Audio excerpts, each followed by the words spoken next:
Bonjour à tous, ici Andrea, bienvenue dans True Story.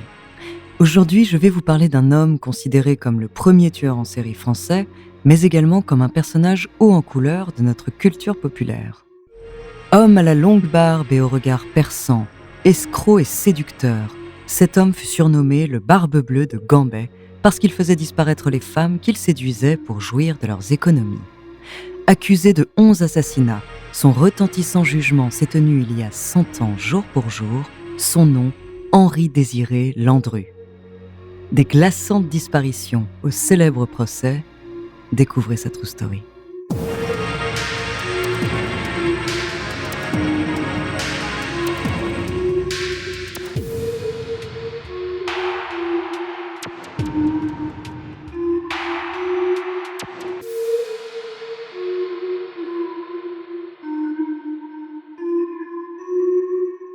Cet épisode contient des séquences violentes relatant des sévices corporels qui pourraient choquer les plus jeunes. Avant de commencer à vous raconter cette histoire extraordinaire, laissez-moi vous présenter notre partenaire.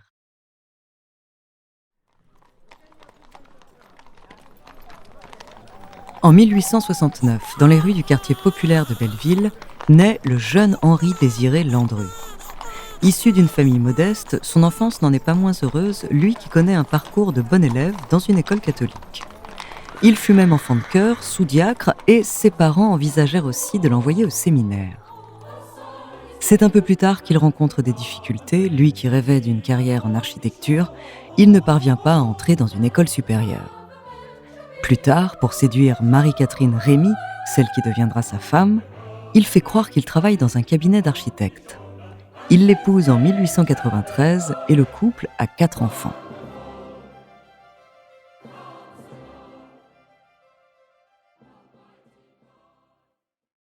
La stabilité professionnelle n'est pas ce qui caractérise Landru, car pendant les 7 ans qui suivent son mariage, il change 10 fois de métier, passant de comptable à commerçant ou même entrepreneur de travaux. Le couple commence alors à rencontrer de graves difficultés financières. C'est alors que Landru se lance dans une aventure extraordinaire, l'invention de ce qui aurait pu être le premier vélo à moteur. Mécanicien doué et visionnaire sur la difficulté des déplacements citadins, il crée le prototype d'un vélo équipé alimenté en pétrole. Les commandes affluent alors que la production n'est pas encore lancée.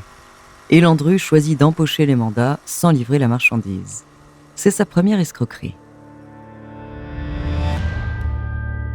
À ce moment-là, Landru a 29 ans et n'a pas encore tué. Mais il commence à entrer dans une spirale de larcin et de dissimulation d'identité qui lui valent de séjourner en prison à 3 reprises avant d'être condamné par contumace en 1914 avec une peine de relégation au bagne de Cayenne. La guerre éclate et la désorganisation qu'elle entraîne sur le territoire français aide Landru à ne pas tomber sous le coup de ses condamnations. Dans la clandestinité, il utilise alors jusqu'à 96 identités et déménage une quinzaine de fois. La guerre produit également un autre phénomène. Elle laisse les femmes seules, veuves ou sans un sou, et c'est à ce moment-là que Landru passe de l'escroquerie financière à l'escroquerie au mariage. Ayant constaté lui-même qu'il avait un certain succès pour séduire les investisseuses, il décide de publier des annonces matrimoniales où il se fait passer pour un veuf aisé cherchant l'âme sœur. Monsieur distingué, riche, recherche femme pour mariage, situation, rapport.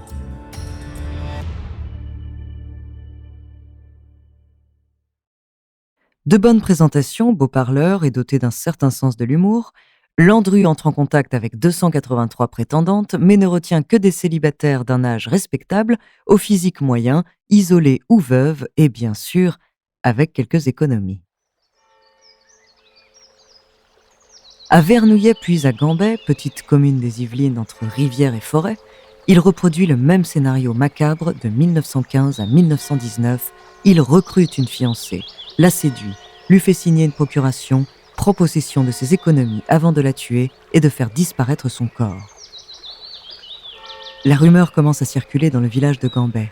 Des familles s'inquiètent, celle de Célestine Buisson, portée disparue, de Anne Colomb, introuvable, de Marie-Thérèse Marchadier, qui n'a pas laissé de traces depuis ses fiançailles. Le maire de Gambais commence à être alerté par des courriers. Ces femmes qui ne sont pas originaires de la région viennent toutes de se fiancer et semblent toutes avoir résidé dans une maison éloignée du village. Une maison aux volets clos qui semble inhabitée. Une maison de laquelle la cheminée produit parfois une épaisse fumée noire.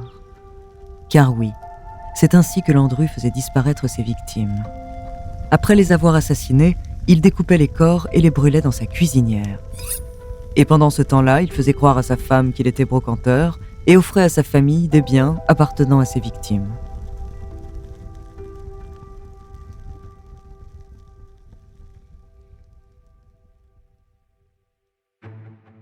La rumeur de ces disparitions parvient jusqu'à Paris, dans les bureaux de la première brigade mobile. C'est l'inspecteur Jules Belin qui est chargé de cette affaire dès janvier 1919. À ce moment-là, le dossier est plutôt mince. 2 femmes ont disparu et les familles s'inquiètent. Mais Belin s'attarde et prend le dossier au sérieux. C'est sa persévérance ainsi que l'intervention de l'une des proches des victimes qui par chance aperçoit Landru en plein Paris qui va permettre son arrestation. Belin entre alors de force dans l'appartement d'une femme. Il cherche à arrêter son amant, un certain Lucien Guillet. La police va mettre une journée à découvrir que ce monsieur Guillet est aussi connu sous les noms de Frémiet ou Dupont, entre autres. Les policiers du quai des Orfèvres partent aussitôt perquisitionner le domicile du suspect au 76 rue de Rochechouart dans le 9e arrondissement à Paris.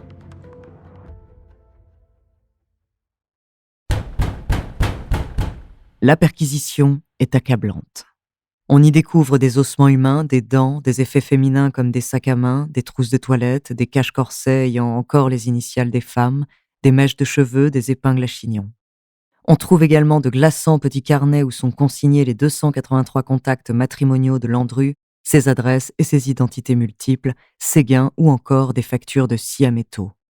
On y trouve même ce qui sera porté comme une preuve évidente lors de son procès, des billets de train aller-retour pour lui, mais aller simple pour les femmes qui feront le funeste voyage avec lui. Placé en garde à vue, le suspect finit par révéler son vrai nom, Henri-Désiré Landru, 50 ans.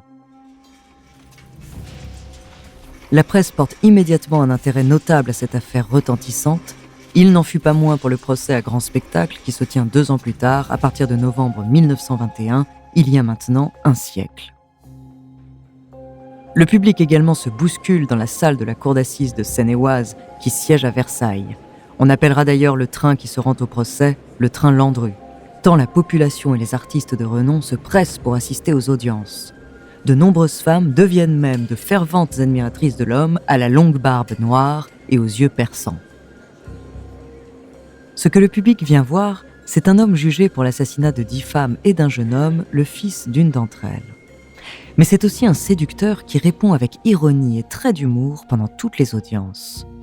Au commissaire Bell qui l'interroge, il répond « Des maîtresses, bien sûr que j'en ai eu. Vous aussi, n'est-ce pas? Pouvez-vous me dire ce que sont devenues vos maîtresses? Et puis, vous oubliez que vous touchez là le mur de ma vie privée. » L'avocat de Landru est un ténor du barreau, Vincent de Moreau-Giaferi. Lors de l'une des scènes les plus relatées du procès, il annonce avec fracas que l'une des victimes disparues va faire son entrée dans la salle de jugement. Toute la salle frémit et se retourne immédiatement vers la porte. Cela n'avait en fait pour objectif que de montrer le doute qui subsistait sur ces morts. Mais l'avocat général n'est pas dupe de cette manipulation à l'émotion et constate d'ailleurs que Landru, lui, n'a pas tourné la tête. Après un réquisitoire véhément de ce dernier, le verdict tombe le 1er décembre 1921. Henri-Désiré Landru est reconnu coupable des meurtres des 10 femmes et du jeune homme et est condamné à mort. Les journalistes du Petit Parisien décrivirent alors un homme presque serein. Landru se leva et ne pâlit point. Il attendit très droit dans son petit pardessus jaune, et prêt pour le départ, il tenait son chapeau melon à la main. L'autre main repose sur le bord du box à quelques centimètres de moi. Je la regarde, cette inquiétante main de criminel. Elle ne tremble pas. Un autre témoin dira, quand le président lui a dit « Landru, vous aurez la tête tranchée sur une place publique », alors là, il a eu un sourire. C'était le premier que j'ai vu pendant tout le procès.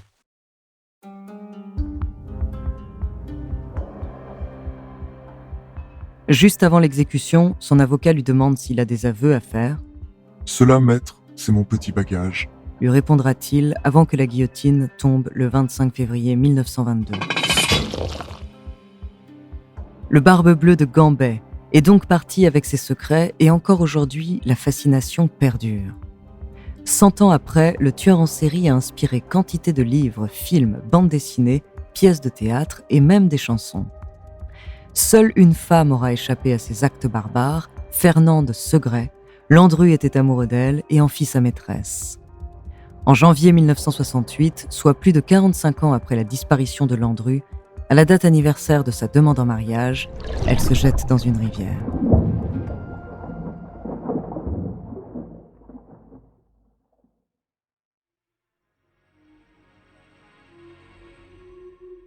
Merci d'avoir écouté cet épisode de True Story.